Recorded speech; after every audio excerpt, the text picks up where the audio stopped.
لا يسمعون فيها لغوا ولا تأثيما إلا قيلا سلاما سلاما صدق الله العظيم.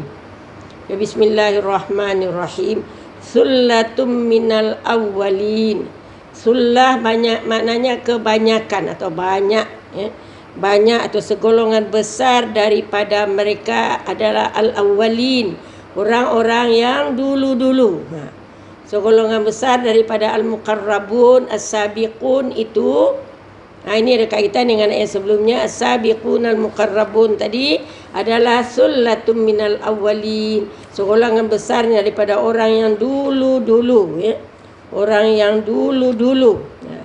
Kemudian wa qalilum minal akhirin, sedikit sangat daripada orang-orang yang akhir-akhir ini, orang yang sekarang, orang yang kemudian. Akhir, kalau awalin yang dulu-dulu, al-akhirin adalah yang kemudian. Jadi sullah, segolongan besar daripada orang-orang yang dahulu. Wa qalil, wa qalil maknanya sejemput, sejemput kecil, sejemput kecil saja daripada orang-orang yang kemudian. Ala sururim maudunah, di atas sofa, ya, di atas sofa yang maudunah, yang bertatahkan emas dan permata. Jadi orang yang muqarrabun ni duduk di atas sofa yang bertatahkan emas dan permata. Muttaqiina 'alaiha mutaqabilin. Muttaqiin, duduk bersandar-sandar, berehat-rehat. 'Alaiha, di atasnya, mutaqabilin, iaitu berhadap-hadapan. Jadi duduk di sofa, bersandar, berhadap-hadapan. Sama mereka. Yatufu 'alaihim wildan. Yatufu maknanya beredar di sekeliling mereka. Jadi jalan, ada beredar dekat sekeliling mereka untuk menghidangkan, melayan, untuk melayani, ya. Jadi yang mereka beredar, muttaqi, yatufu, beredar, ya. Ataupun sekeliling mereka, alaihim, sekeliling mereka, wildan. Wildan tu maknanya anak-anak muda yang kekal, mukhalladun, yang kekal, tak mau tua-tua, kekal, bentuknya muda, muda belia, gagah, dengan pakaian yang segaknya, pakaian yang cantiknya. Macam kalau kita pergi ada apalah, pamannya ada event di hotel, pelayan-pelayan tu adalah dengan pakaian yang bagus. Macam itu jugalah bayangan di surga, tapi tak dapat dibayangkan oleh mata kita sekarang ni. Tapi itu gambarannya lah, gambaran apa saja, ya. Jadi yatufu alaihim wildan, beredar di sekeliling mereka anak-anak muda yang mukhalladun, yang kekal, ya, yang kekal. Kemudian bi akwabin, bi akwab, dengan gelas-gelas. Akwab maknanya gelas, gelas yang berbentuk piala, ya, dengan gelas mangkuk yang berbentuk piala, akwab tadi. Wa abariq, abariq ini ada cerek. Jadi ada gelas, ada cerek. Mereka berkeliling di sekitar orang-orang yang duduk bersandar-sandar di sofa tadi. Wa ka'sin, tadi itu mangkok dan cerek dan gelas, mimmain, daripada air yang main, ya, air yang jernih. Jadi menyediakan air minum. Pemuda-pemuda, anak-anak muda yang kekal menyediakan air minum. Kemudian air minum tadi, la yusaddauna anha wa la yanzifun, tidak ada, mereka akan sakit kepala ataupun pening daripadanya, wala yanzifun, dan tidak pula mereka akan mabuk. Jadi disediakan minuman. Jadi macam di bar-bar lah. Keadaan di surga tu macam keadaan di dunia juga, tapi jauh lebih indah dan lebih cantiknya.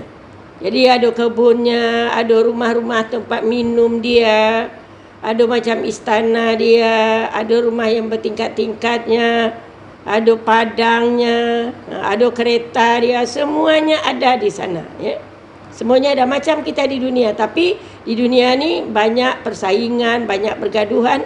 Nanti kalau di akhirat tu dicabut semua rasa dengki dan iri tu. Di dalam surga tu tak ada rasa dengki dan iri lagi.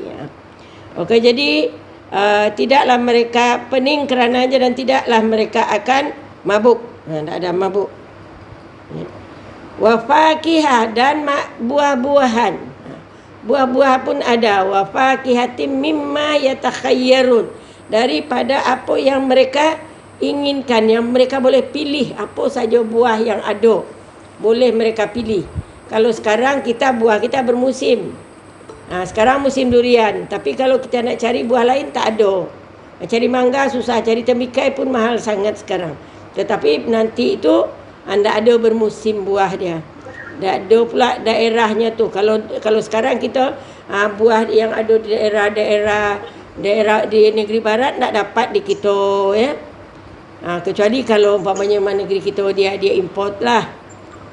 Dan buah kita pun tak ada di barat. Nak cari durian di barat pun tak dapat. Tapi nanti tu ada lah semua, ya? Ada semua. Jadi fakihah mimma yatakhayyarun, daripada buah-buahan yang mereka boleh pilih. Walahmi tairin, dan daging burung. Daging burung. Mimma yashtahun, yang mereka daging burung yang mereka kehendaki, yashtahun, mereka inginkan. Sekarang ni yang suka burung puyuh lah, yang suka burung merpati lah. Kita jarang makan burung merpati tu. Yang banyak makan burung puyuh je lah. Daging-daging burung tu memang ada juga makanan di syurga, ya. Daging burung puyuh pun ada. Jadi mimma yatakhayyala mitairi mimma yastahun, dari daging burung apa-apa yang mereka inginkan. Wahurun ain. Dan ada lagi bidadari bermata jelita. Tadi ada anak-anak muda, anak-anak lelaki yang melayani. Sekarang ada lagi bidadari yang bermata jelita, mata cantik. Hurun ain, yang bermata cantik. Ka'amsalil lu'lu'il maknun, seperti atau contohnya macam permata yang belum. Mereka ini adalah laksana mutiara yang tersimpan baik di dalam kandungan mutiara tu, dalam lokan-lokannya tu. Lu'lu'il maknun artinya mutiara yang tersimpan di dalam lokannya. Cantik mutiaranya tu, macam mengkilau.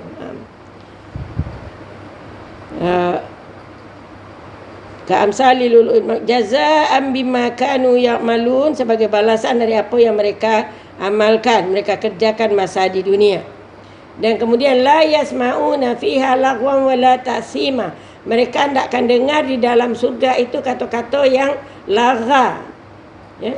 Kata-kata yang sia-sia tidak ada didengar, tidak ada umpat, tidak ada tidak ada mengumpat, tidak ada yang menggunjing orang, tak ada yang mencaci, tidak ada memaki, tidak ada didengar kata-kata wala ta'sima, dan tidak ada juga kata-kata dosa. Illa qilan salaman salama, kecuali kata-kata salam je, selamat, sejahtera, dengan senyum sajanya semua.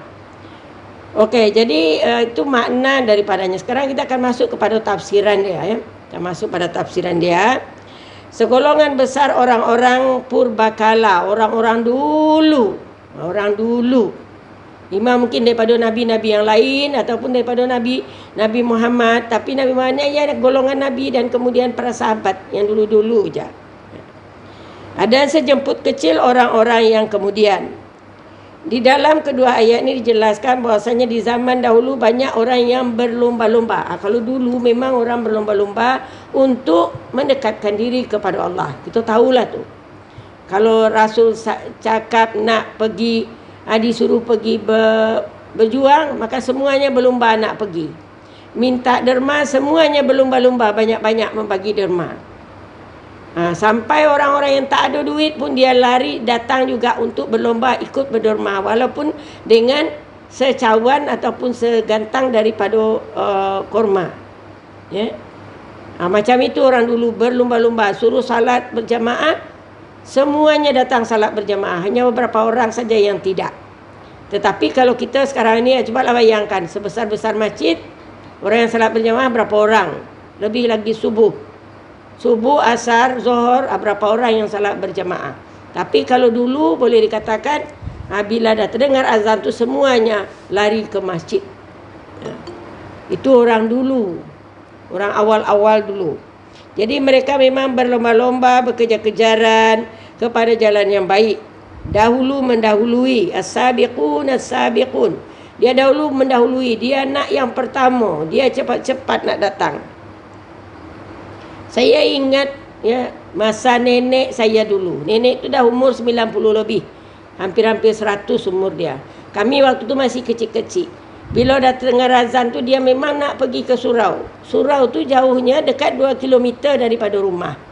Jalannya, lalu jalan kereta api, jalan ini. Tapi dia nak pergi juga, walaupun dengan bertongkat dia pergi. Sebelum azan, tengok jam, dah jam sekian, ataupun tanya jam berapa, maka dia memang berlari nak pergi solat berjamaah.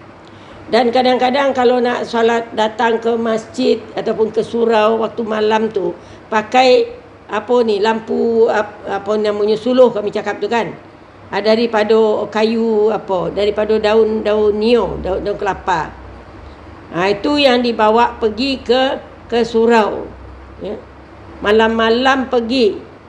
Kalau nak salat subuh tu pergi.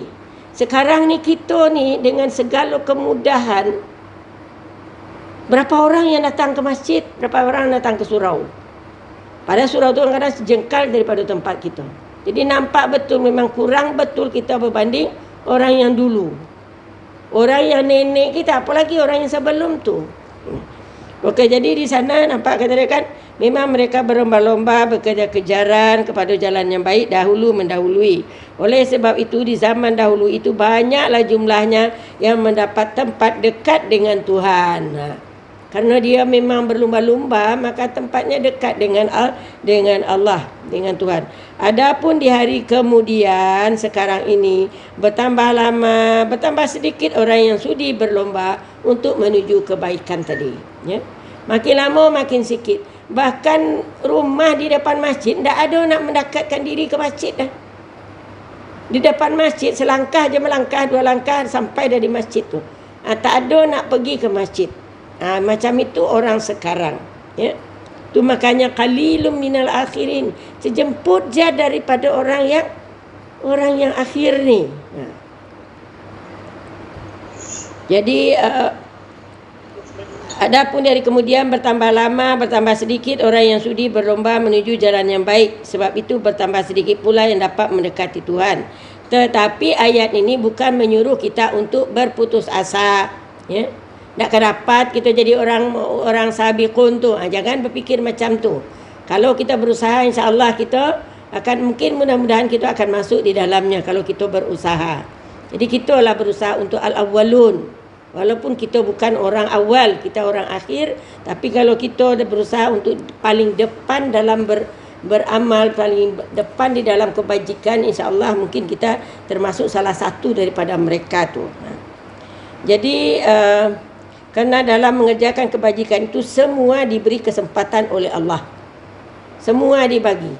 Hatta orang yang buta pun, orang yang lumpuh pun dibagi kesempatan untuk membuat kebajikan, dan Allah akan bagi ganjaran bersesuaian dengan kesusahan yang dia terima.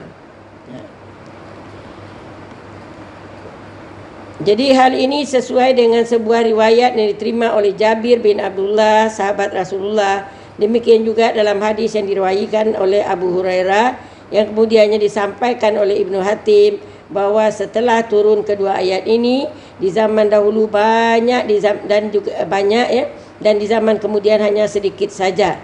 Maka adalah beberapa sahabat Rasulullah datang kepada Rasulullah merasa hibur hati mendengar ayat ni. Jadi kami ni maksud siapa ni ya Rasulullah? Tak masukkah kami ke dalam as-sabiqun awwalun tu, kata.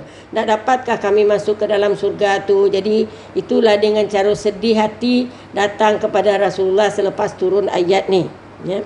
Jadi kalau kita tidak termasuk umat yang datang kemudian, maka bersabda Nabi sallallahu alaihi wasallam.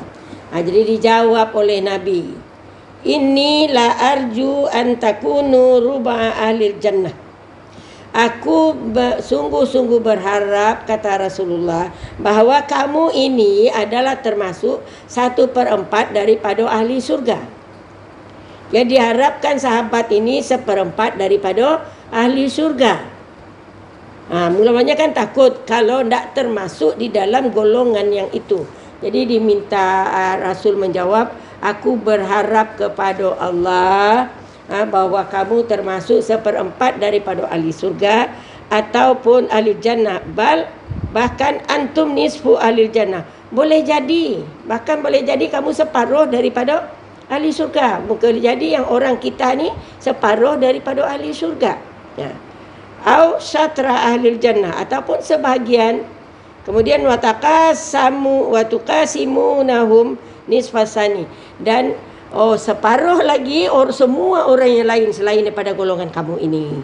Jadi kita sebagai umat Nabi Muhammad berharaplah, kita sebagaimana harapan Nabi, kita termasuk separuh daripada ahli surga. Dan orang-orang yang dulu sebelumnya tu separuh ni mereka berbagi-bagilah untuk umat Nabi Nuh sikit, untuk umat Nabi ini sikit, Nabi Ibrahim sikit. Yang kita umat Nabi Muhammad ni diharapkan dah separuh daripada ahli surga. Itu harapan daripada Rasul. Walaupun harapan ni kepada sahabat dinyatakan, tapi mudah-mudahan kita pun termasuk di dalamnya. Kerana Rasul mengatakan, aku rindu dengan saudaraku. Saudara yang mana? Yang aku tak jumpa dengan dia, tapi dia berusaha untuk mengikut sunnahku. Termasuklah, mudah-mudahan kita termasuklah di antara mereka.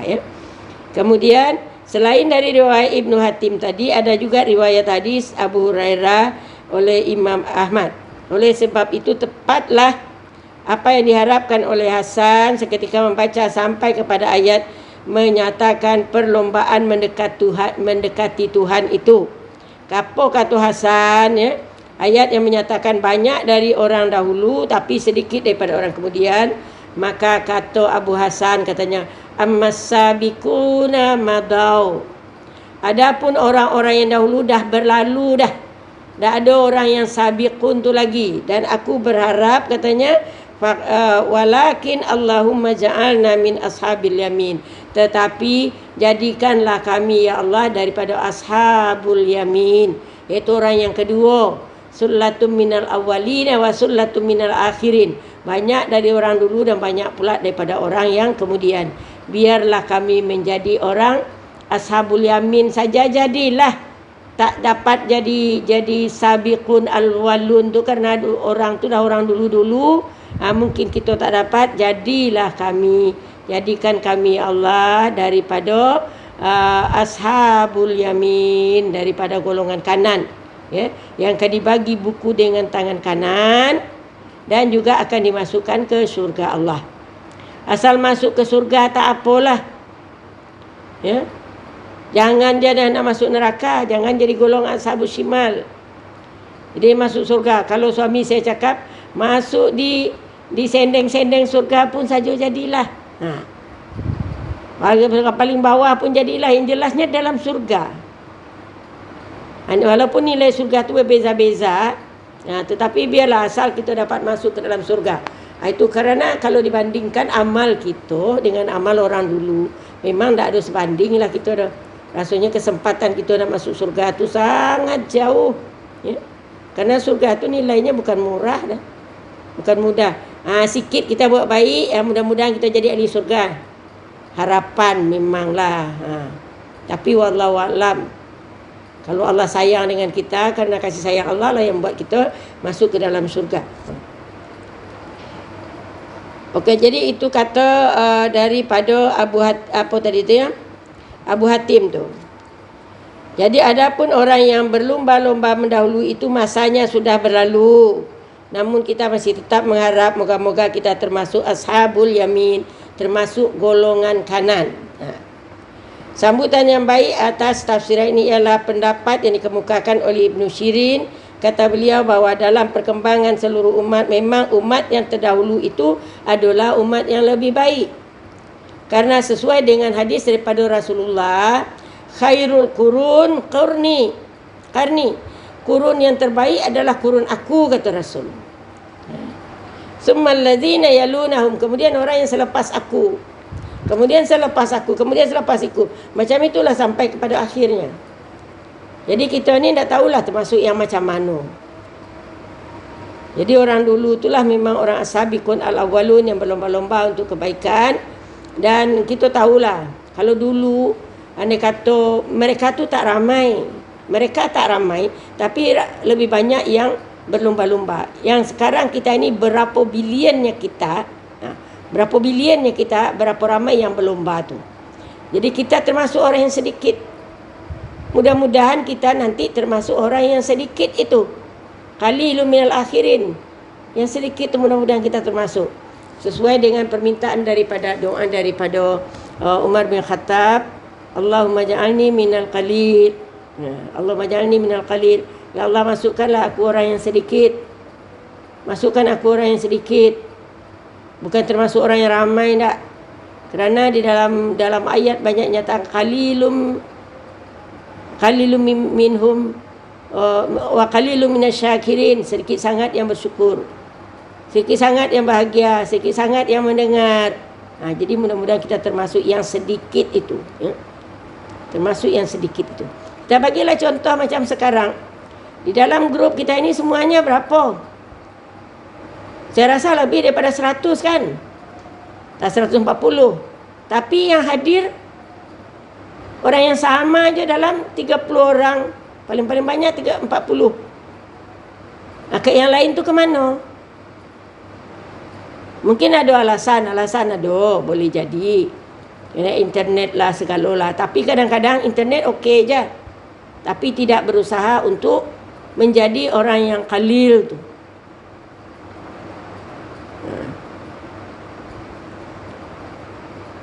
Kemudian jadi nyata di sini bahwasanya kurun yang terbaik adalah kurun di masa Rasulullah, yang kemudian yang selepas-lepasnya. Tetapi ada lagi satu hadis, ada hadis yang menyatakan sama je.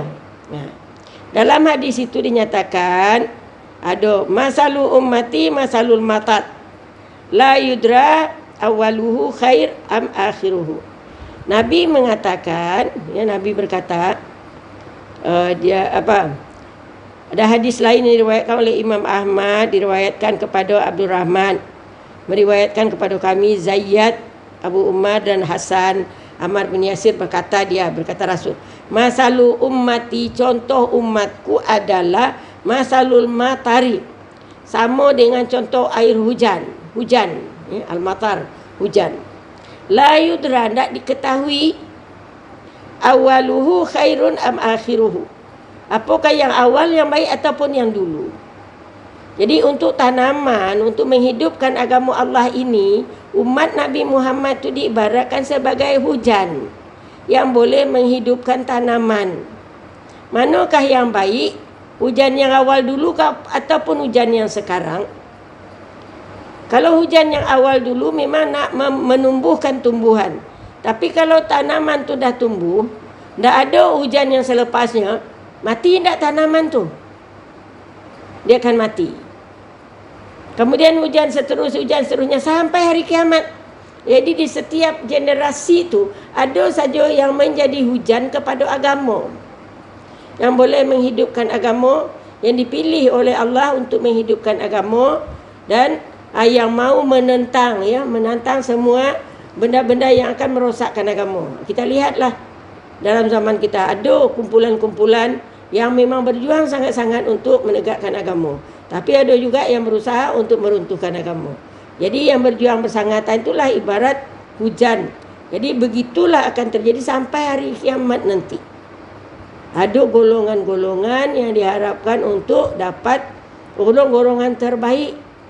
Mungkin mereka ini yang boleh jadi ashabul yamin ataupun boleh jadi menjadi as-sabiqun al-awwalun. Kita tak tahu, walaupun dia bukan orang yang dulu, tapi as-sabiqun, dia orang yang terkemuka di dalam zamannya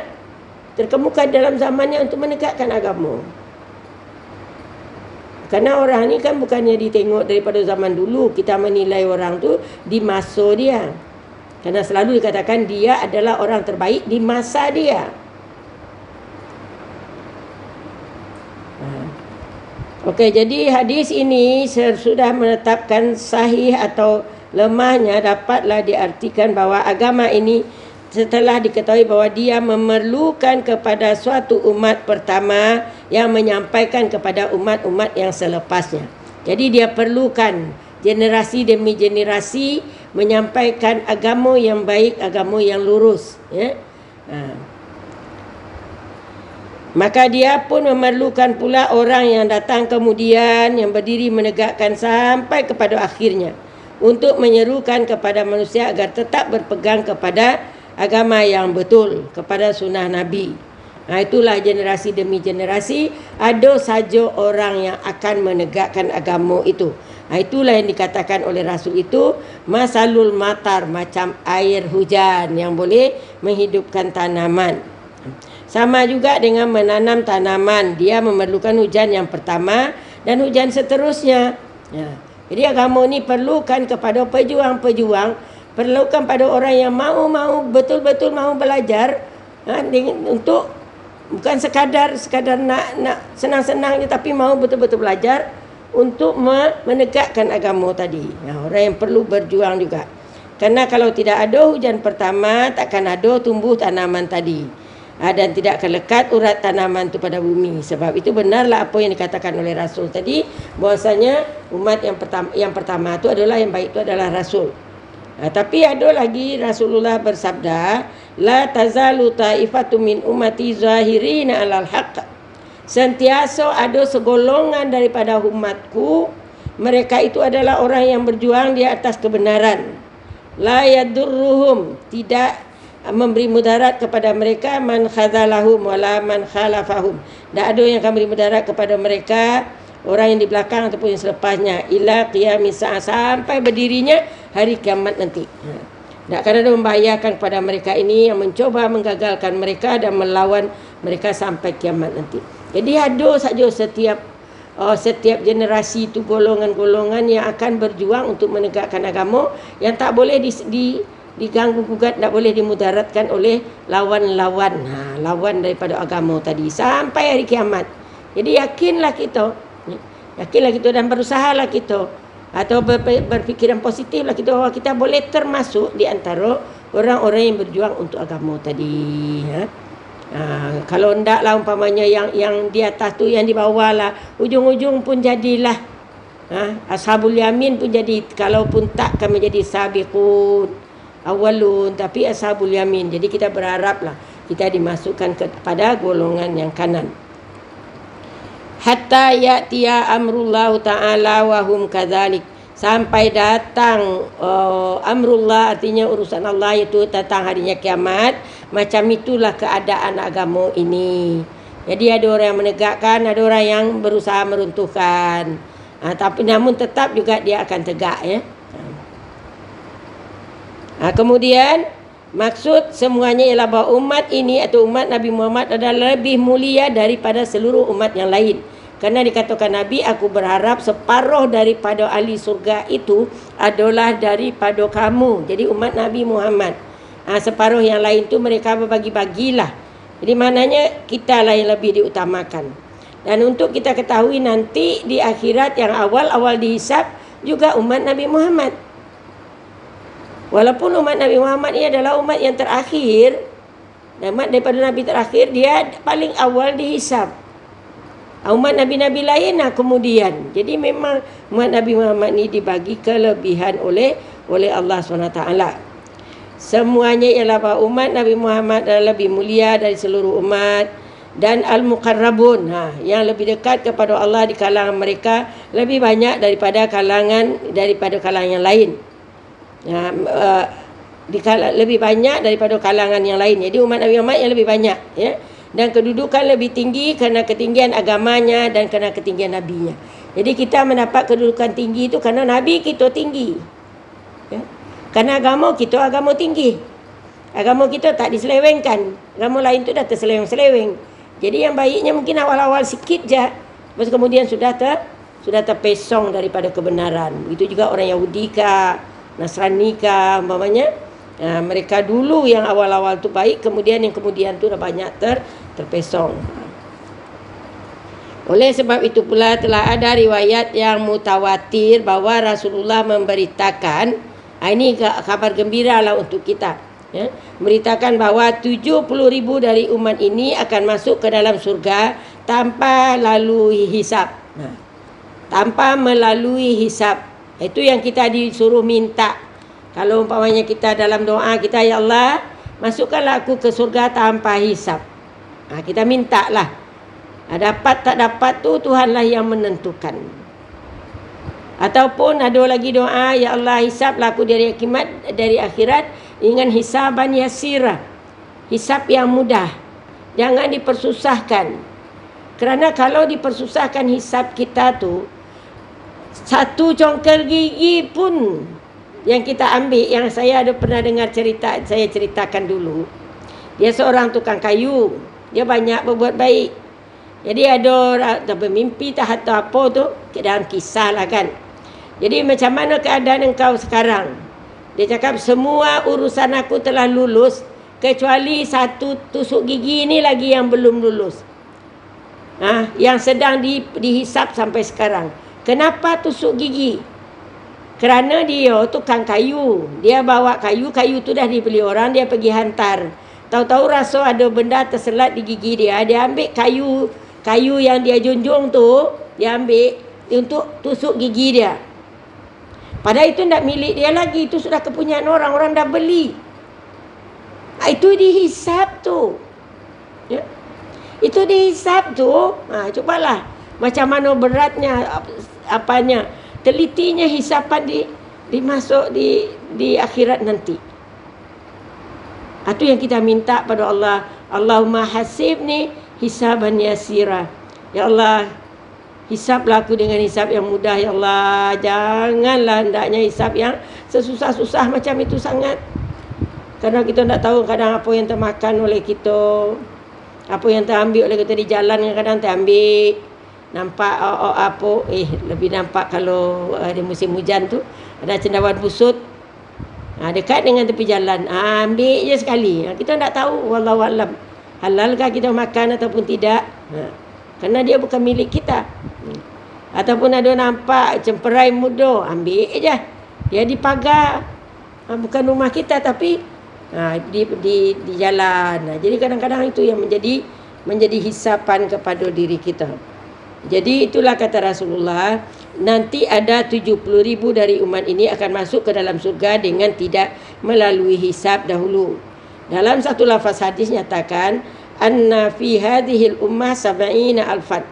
Bahasanya dalam umat ini, dalam umat Nabi Muhammad ini ada 70,000 yadkhulunal jannah bighairi hisab.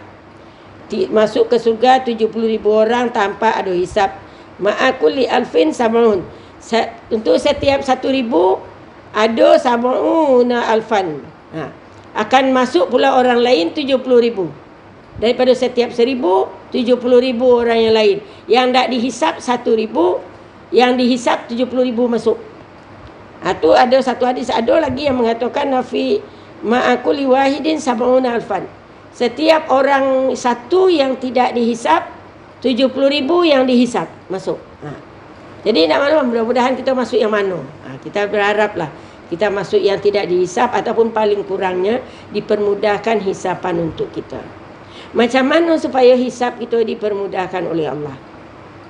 Macam mana cara, apa yang patut kita buat? Iaitu kita permudahkan orang. Kita permudahkan orang. Kalau orang dalam keadaan susah, jangan susah nak menolong orang. Ini kadang-kadang dah berulang di-viralkan mengenai orang ni susah. Semuanya buat dek je. Buat dek aja dia. Bukannya tak mampu nak tolong. Jadi kalau kita permudahkan orang, saya selalu juga kalau dalam minta derma, bila kita mempermudahkan orang, insya-Allah Allah akan permudahkan kita di akhirat. Dan kita berharap Allah akan permudahkan hisapan kita. Sekurang-kurangnya bila kita infak, akan membuang kotoran daripada harta kita. Ya. Itu paling kurangnya lah membersihkan harta kita. Jadi saya berharaplah kalau umpamanya ada lah minta duit kebajikan, tak terbagi banyak, bagi sikit lah, RM10 ke RM20, tak perlu malu. Saya ada tengok baru-baru ini waktu si Intan minta duit untuk menolong Pakcik Supardi tu, tak salah saya. Ada yang bagi RM2. Tapi bukan kumpulan kita tak ada, macam diam je. Ada 3-4 orang lah yang kemudian terlambat membagi, akhirnya dibagikan kepada orang lain yang susah. Tapi yang untuk Pardi tu dah siap dah. Ada yang bagi RM2, dia bagi senarai kan siapa yang sudah berderma. Jadi dah cukup dah derma tu kemudian. Jadi ada lebih duit tu, tak salah saya dalam 300-400. Ada lagi orang yang susah, maka saya masukkan ke dalam itu. Saya dah minta kebenaran lah kepada orang yang membagi tu. Jadi dihantar. Jadi andai katalah ada terbaca, bukannya yang dari saya saja, daripada yang lain-lain, coba ambil perhatian sikit, ya. Supaya Allah permudahkan hisab kita di akhirat kelak. Karena itulah yang akan kita bawa. Untuk apa banyaknya harta kita di dunia ni kalau umpamanya persiapan akhirat kita berkurang. Kalau umpamanya tak terbagi kita banyak, bagi RM10 pun jadilah. RM10 ke RM20 ke. Tak ada malu. Tak ada malu, sebut nama pun tak apa. Tak menjadi masalah. Jadi itulah, itu yang kita mampu karena banyak, bukan satu tanggungan. Kita pun banyak. Kita pun banyak perlu duit yang lain. Tetapi diceritakan siapa yang mempermudahkan orang di dunia ini, insya-Allah Allah akan permudahkan dia di akhirat kelak. Itulah apa harapan saya lah. Saya berharap juga diri saya boleh menjadi orang yang macam itu, ya. Dapat mempermudahkan orang dan mudah-mudahan Allah permudahkan kita di akhirat. Okey, kemudian bahasanya yang sebab betapapun banyaknya, itu kita katakan di sini. Demikianlah pengharapan yang ditimbulkan Tuhan di dalam dada setiap orang yang beriman. Dan dapatlah kita memahamkan sabda Nabi SAW yang lain, bahawa masuk ke dalam surga itu bukan disebabkan oleh ganjaran yang diberikan oleh Allah kerana amalan kita di dunia ni, bukan, ya. Karena amalan kita tak setanding dengan nikmat yang akan kita terima di surga tu. Jadi ganjaran yang dipastikan oleh Tuhan itu sekian amal dan sekalian pahala, melainkan semata-mata kerana kurnia Allah belaka. Jadi kerana kurniaan Allah lah kita dapat dimasukkan ke surga, bukan kerana amalan kita. Karena tak bersesuaian amalan kita dengan nikmat yang kita terima. Untuk membalas yang ada di dunia pun tak mampu kita, apalagi untuk nikmat di akhiratnya. Jadi sebab betapapun banyaknya amal yang kita kerjakan, tidaklah sepadan banyaknya amal itu dengan kurnia yang akan dikurniakan Tuhan di dalam surga nanti. Kita cuba fikirkan kata dia, kalau umur kita 80 tahun, kita rajin salat 5 waktu. Salat 5 waktu. Kalau 5 waktu salat, berapa minit kita salat dalam 80 tahun tu? Setiap salat kita letaklah 10 minit. Kalau 5 waktu 50 minit. Satu hari 50 minit solat. Itu saja. Dan sedangkan yang akan kita terima kekal di dalam surga tu, dalam kenikmatan. Jadi solat wajib 5 kali je sehari, puasa bulan Ramadan saja, haji sekali je seumur hidup, itu pun kalau mampu. Bayar zakat kalau tak cukup nisab, tak perlu zakat. Jadi itu tak cukup untuk menjadikan kita masuk ke dalam surga yang telah dijanjikan oleh Tuhan. Tapi Allah berjanji kalau patuh terhadap rukun Islam itu, maka Allah akan masukkan ke surga. Jadi maknanya masuk surga itu bukan kerana amalan tu, tapi adalah kerana kasih sayang dan rahmat Allah.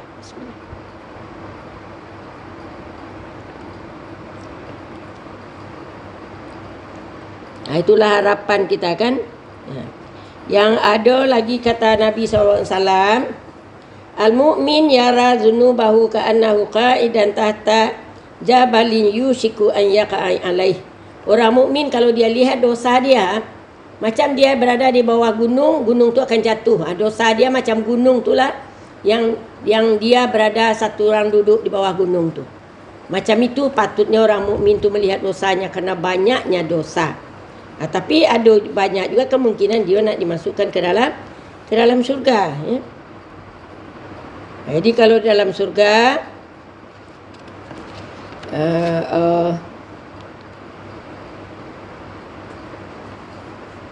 adapun sabda Rasulullah yang telah kita salinkan di atas tadi adalah peringatan bahawa menjadikan kita prihatin di dalam hidup kita suatu perdayaan yang cerdik sekali daripada syaitan kepada kita untuk membuat kita jadi lengah dan lalai. Jangan sampai kita lengah dan lalai. Kerana aku termasuklah daripada 70,000 tu. Jangan kita jadi lengah dengan 70,000 yang dijanjikan Rasul tadi tu. Jika kita hanya mengharapkan moga-moga kita termasuk di antara 70,000 itu, dimasukkan ke dalam surga dengan tidak lebih dahulu ditempuh atau dihisap. Jangan kita berharap macam itulah, kata dia kan. Kata menjadikan kita lalai. Kita ambil je apa-apa yang kita mahu. Tetapi kita berharap untuk masuk ke surga tanpa hisap. Kemudian keadaan di dalam surga, itulah bersandar mereka. Kemudian diteruskan, Allah meneruskan uraian kehidupan di surga, gambaran di surga tu. Iaitu muttaqiina 'alaiha mutaqabilin, iaitu mereka berada di atas bertatahkan di ala sururim maudunah, di atas pelamin yang ataupun di atas sofa-sofa yang bertatahkan. Itu bertatahkan berlian, intan berlian, permata. Kemudian itu keadaan di surga lah, kesenangan yang digambarkan oleh Allah. Sebagaimana dalam awal dulu dikatakan, kalau ingin nak tahu mengenai keadaan orang di surga, keadaan orang neraka, bacalah surah Al-Waqiah. Jadi keadaan orang di surga itu memang penuh kesenangan. Di atas yang kita baca tadi, dia berada di sofa yang bertatahkan emas, intan permata. Kemudian duduk berhadap-hadapan, dikelilingi oleh anak-anak muda yang membawa sedia berkhidmat untuk minuman dia.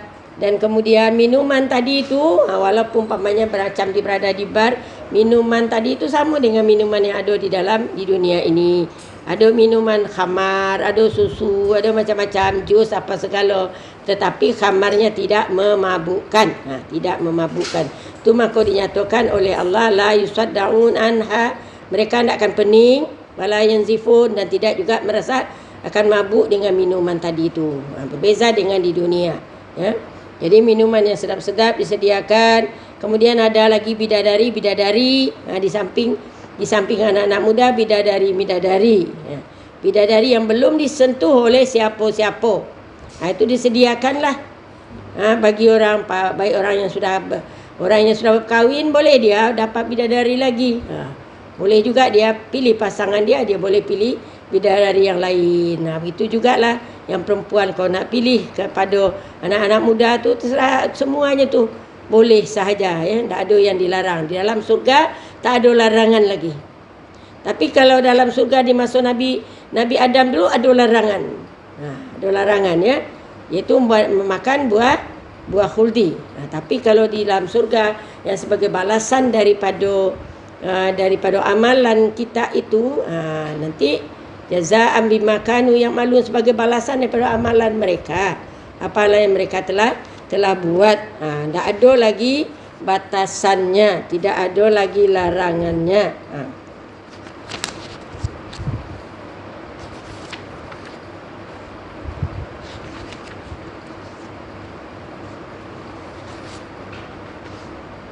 Jadi mereka tidak pening. Itulah keadaan di dalam surga itulah. La yusaddaun anha wa la yanzifun. Mereka tidak rasa pening dan tak mabuk. Ada buah-buahan. Yang buah-buahan tu sepanjang masa ada buah-buahan yang sedap. Macam buah-buahan di dunia juga. Kerana ada dalam surah Al-Baqarah nyatakan, kalau diberikan pada mereka buah-buahan, mereka akan macam yang di dunia dulu juga. Adalah duriannya, adalah rambutannya, adalah segala-galanya tu. Tapi rasanya jauh lebih baik daripada, anda dapat bayangkanlah sedapnya rasanya tu berbanding dengan apa yang ada di dunia ni. Dan sedap yang di dunia ni sampai kerongkongan je, lepas tu tak terasa. Tetapi di akhirat tu kesedapannya memang ke seluruh tubuh dirasakan. Gitu dia.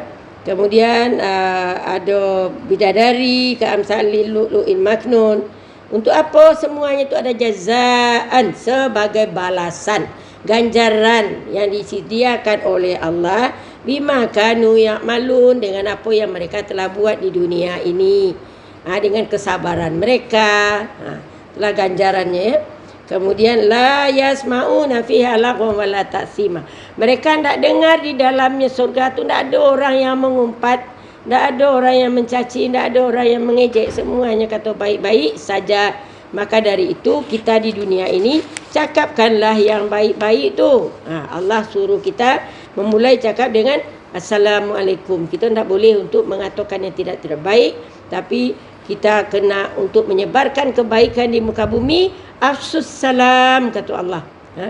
Afsus salam, itu sebarkan salam. Jumpa Assalamualaikum, jumpa Assalamualaikum. Walaupun orang tu nak kenal dengan kita, patutnya kita cakap juga Assalamualaikum. Tapi salahnya kita tidak. Orang kenal baru kita cakap salam. Kalau tak kenal kita tak ucap salam. Kalau kita ucap salam, tak kenal pun akan jadi kenal. Tak kenal akan jadi kenal. Tapi beratlah lidah kita kadang-kadang nak ucapkan. Pada orang tak kenal kita nak ucap salam tu berat juga. Tapi Rasul menyuruh sebarkanlah salam di antara kamu supaya semua kamu akan menjadi sejahtera. Itulah diharap ya. Kemudian di dalam apa tu? Allahumma antas salam wa minkas salam wa ilaika ya'udu salam tabarakta wa ta'alaita ya zal jalali wal ikram. Jadi itu kita disuruh kata-kata selamat ya. Wirid selepas solat kita Allahumma antas salam wa minkas salam wa ilaika ya'udu salam fahayyina rabbana bisalam wa adkhilna jannata darussalam. Sampai doa hidupkanlah dalam kami dalam keadaan sejahtera dan masukkanlah kami ke dalam surga Darussalam.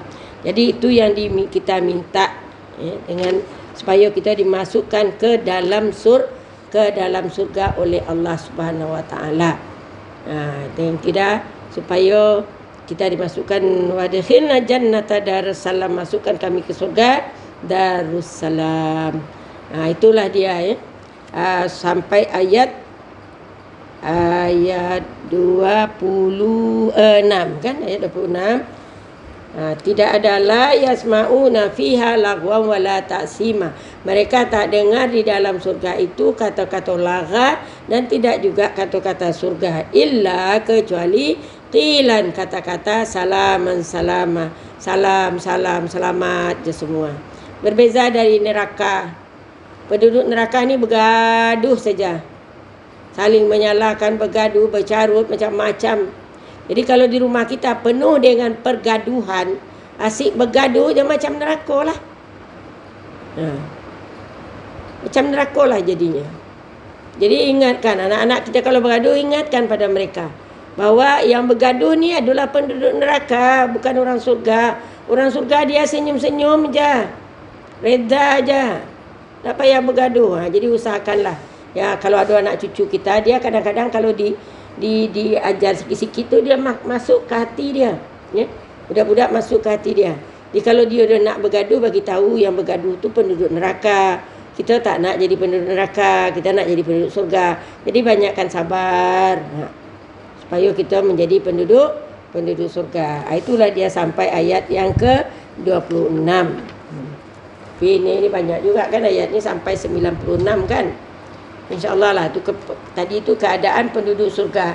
Nanti kita akan masuk lagi untuk ashabul yamin, bagaimana apa yang disediakan Allah untuk ashabul yamin ya. InsyaAllah ya, nanti kita akan teruskan jam 9.03. Minta maaf lah.